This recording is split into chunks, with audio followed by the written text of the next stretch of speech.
Assalamualaikum warahmatullahi wabarakatuh. Halo teman-teman semua, kami dari kelompok 3 akan membahas jurnal tentang spektrofotometri UV vis. Yuk kita simak bersama-sama.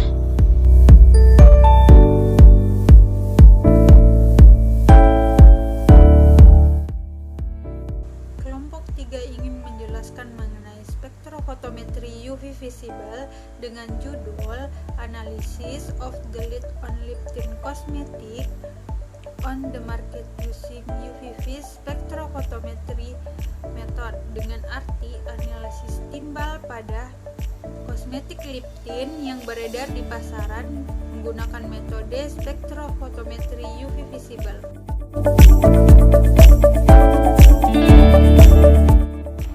Aktivitas manusia seringkali dapat menimbulkan cemaran lingkungan. Salah satunya berasal dari ion logam timbal. Logam timbal merupakan salah satu jenis logam berat yang dapat mengkontaminasi makanan dan minuman. Kandungan timbal pada kosmetik dapat berasal dari kontaminasi bahan baku dan penggunaan pigmen warna yang mengandung timbal. Salah satu jenis kosmetik yang paling banyak digunakan ialah pewarna bibir. Penggunaan timbal pada pewarna bibir bertujuan untuk mendapatkan warna yang mencolok pada jenis kosmetika tersebut. Penentuan kadar timbal dapat dilakukan dengan menggunakan metode spektrofotometri UV vis. Penggunaan spektrofotometri UV vis dilakukan untuk menganalisis kadar timbal yang tanpa diawali dengan ekstraksi.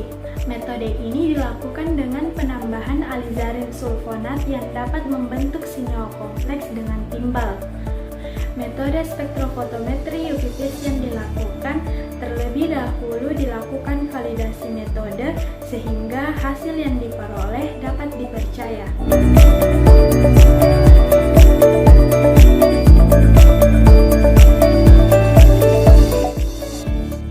Adapun metode yang pertama yaitu linearitas. Masing-masing konsentrasi sampel simulasi yang telah ditambah dengan larutan standar diambil sebanyak 500 mikroliter, kemudian ditambahkan 1 ml buffer asetat dan 1 ml alizarin sulfonat.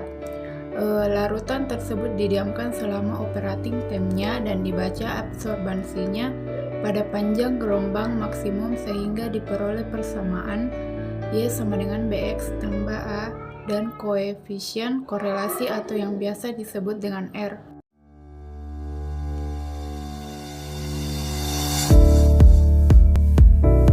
Metode selanjutnya yaitu batas deteksi dan batas kuantitasi.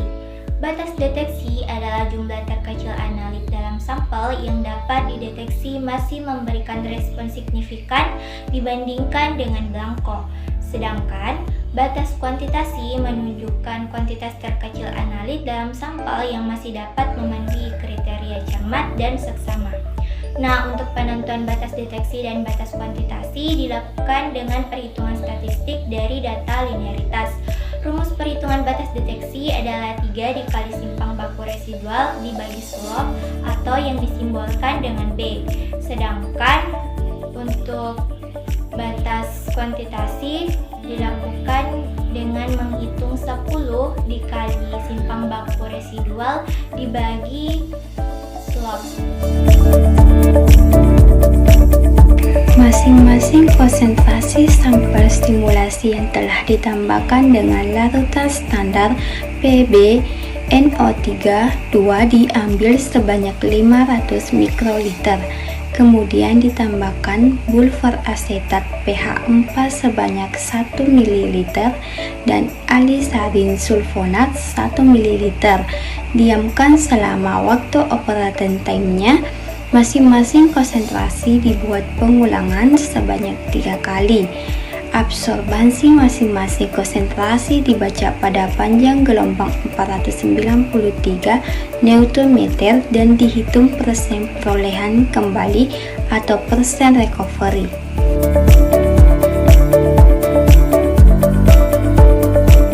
Nah, selanjutnya yaitu presisi. Masing-masing konsentrasi sampel simulasi yang telah ditambah dengan larutan standar diambil sebanyak 500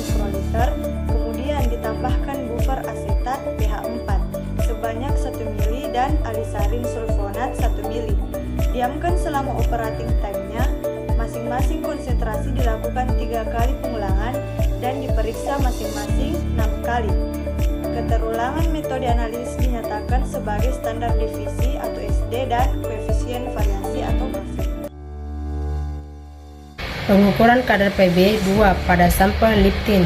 Masing-masing konsentrasi diambil sebanyak 500 ml, kemudian diambil buffer asetat dengan pH 4 sebanyak 1 ml dan anisarian sulfonat 1 ml. Diamkan selama operating time-nya. Ukuran absorban sampel dengan spektrometer UV visible pada panjang gelombang maksimal. Kemudian dibuat kurva hubungan antara konsentrasi terhadap absorbasi dilakukan dengan perhitungan terhadap kadar timbal pada leptidnya.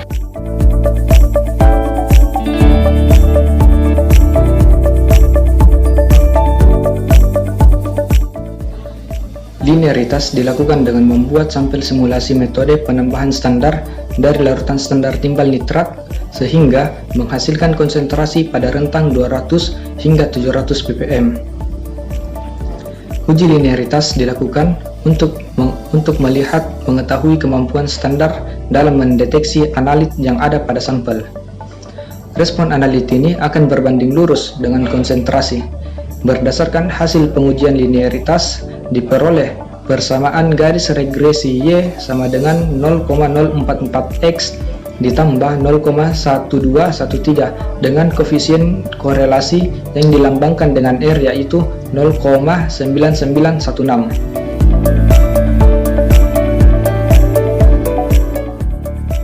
Selanjutnya adalah batas deteksi dan batas kuantitasi. Nah, batas deteksi dan batas kuantitasi didapatkan dari persamaan garis regresi Y sama dengan 0,044X tambah 0,1213 dengan persimpangan baku residual sebesar 0,0025. Berdasarkan hasil percobaan dan perhitungan diperoleh nilai BD sebesar 0,17 ppm yang didapatkan dari 3 kali 0,0025 per 0,044 yang artinya pada konsentrasi tersebut sampel masih dapat dideteksi dengan baik menggunakan metode spektrofotometri UV visible dan BK sebesar 0,57 ppm dari 10 kali 0,0025 per 0,04 yang artinya pada konsentrasi tersebut masih dapat memberikan hasil yang cermat dan seksama.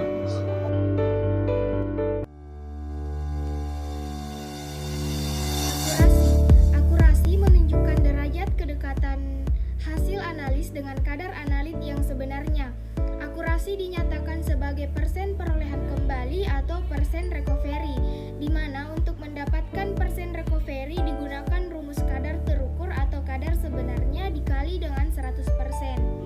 Akurasi dilakukan terhadap 3 konsentrasi standar berbeda, yaitu 4, 8, dan 14 ppm yang ditambahkan ke dalam sampel simulasi berupa gel. Hasil perolehan kembali atau persen recovery dapat dilihat pada tabel data akurasi di samping, di mana kadar terukur diambil dari C terhitung dan kadar sebenarnya diambil dari C atau ppm.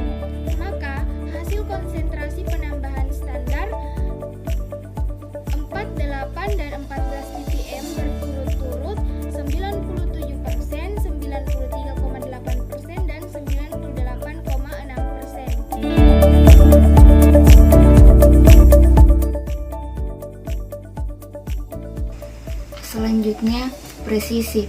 Presisi menunjukkan ukuran derajat kesesuaian antara individual dari rata-rata jika prosedur digunakan secara berulang pada sampel yang diambil dari campuran yang homogen. Presisi diukur sebagai standar deviasi dan koefisien variasi. Dalam penelitian ini, menetapkan keterulangan metode sebagai parameter presisinya. Keterulangan merupakan keseksamaan metode jika dilakukan berulang kali oleh analis yang sama pada kondisi yang sama dan interval waktu yang pendek. Pada tabel data presisi menunjukkan bahwa hasil koefisien variasi yang diperoleh yaitu tidak ada yang lebih dari 2%, sehingga nilai presisi telah memenuhi syarat parameter validasi.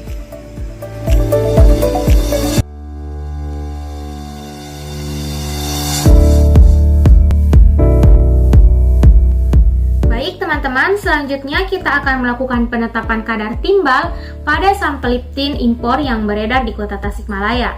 Metode yang digunakan kali ini yaitu metode penambahan standar yang telah divalidasi sebelumnya. Larutan standar yang ditambahkan pada sampel akan dibuat pada konsentrasi 4, 6, 8, 10, 12, dan 14 ppm. Teman-teman bisa lihat pada tabel di samping, tabel tersebut berisi hasil yang didapat dari pengukuran menggunakan spektrofotometri UV vis, di mana diperoleh garis persamaan linear yaitu Y sama dengan 0,382 X ditambah 0,0821, sehingga untuk memperoleh ion logam timbal yang terdapat pada sampel liptin, kita perlu menentukan konsentrasi atau nilai X yang terdapat pada perpotongan Y sama dengan 0 seperti yang terlihat pada kurva penambahan standar. Sehingga jika Y sama dengan 0, maka X sama dengan 0,0821 per 0,0382 sama dengan 2,149. Dengan demikian diperoleh untuk nilai konsentrasi timbal yang terdapat pada sampel liptin yang beredar di Kota Tasikmalaya yaitu sebesar 2,149 ppm. Untuk nilai konsentrasi seperti ini itu masih dapat dinyatakan aman untuk berada dalam kosmetika jenis liptin impor yang beredar dan digunakan oleh masyarakat. Doain ya teman-teman, kami mendapat nilai yang bagus dan semoga apa yang kami sampaikan dapat bermanfaat bagi teman-teman semua. Nah, sebelum mengakhiri video kali ini, kami dari kelompok 3 ingin menyampaikan satu pantun. Muncul virus di Wuhan, jangan lupa jaga kesehatan.